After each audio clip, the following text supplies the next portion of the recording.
Coco Salam, my loves, marhaba habibati. So I went to see the Queen. Not the actual Queen. No, that's not even what it's called. Ha! I was gonna be all punny and be like, I didn't actually see the Queen. I saw the play The Queen. It's called The Audience. It's not called The Queen. I fail at life.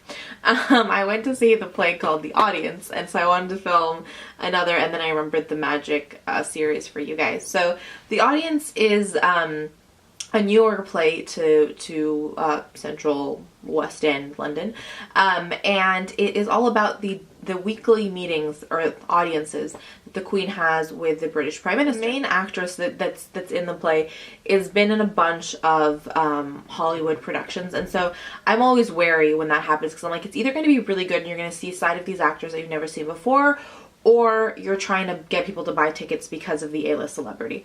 For me personally, I felt like this was the case where like I got to see another side of an actress.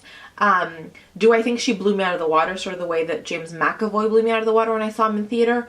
No, but I did think she did a really good job. So like I said, the play is about the meetings that she has, and what's really neat about it, which I didn't realize going in, was that there's a sort of like a narrator who's supposed to be one of the Queen's staff, and there's moments where he comes in and he says his little pieces, but then they basically shift you through almost 63 years of her reign, and so you meet all the 12 prime ministers that she's met, or most of the 12 that she's had the experience of sitting with, and you see her through the ages and her policies and her interactions. So they switch costumes on stage. They're like these women come in front of her and switch her out of wigs and costumes. So she will switch appearances, but she'll also switch in demeanor from being younger and older. And the set is very, very plain, but that kind of interaction and that kind of dynamic nature of the play was really, really interesting.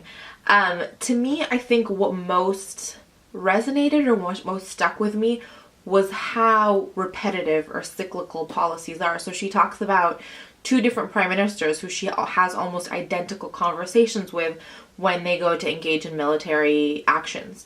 And so it's funny how history continues to repeat itself, but it's also kind of depressing how history always repeats itself, how we don't tend to learn from our mistakes. There's always a part of me that's curious about how much of it is true to form, how much of it is glorifying the monarch.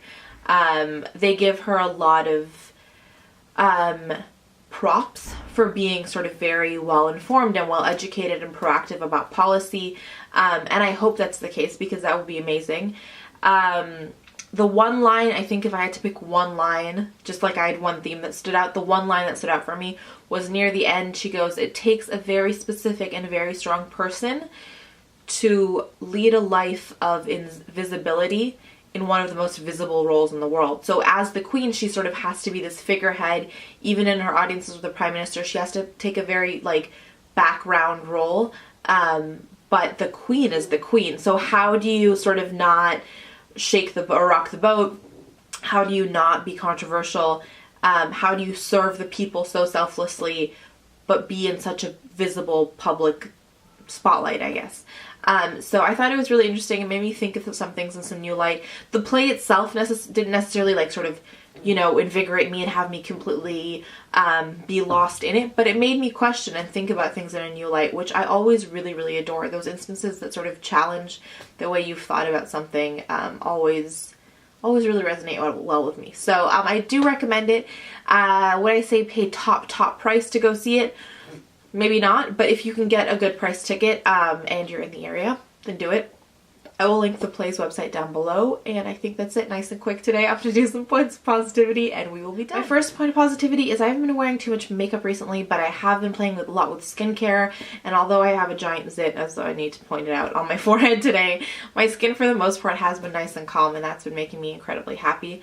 My second is getting to film some more chatty videos with you guys. It's nice to sort of sit and chill and feel like I can hang out with some friends. So yeah, that's definitely bringing me a lot of joy.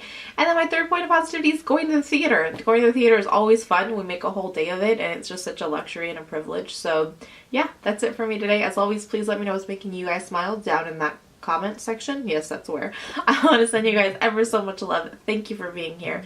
And I can never leave you without reminding you that life is just way too short to wear boring lipstick. Bye guys.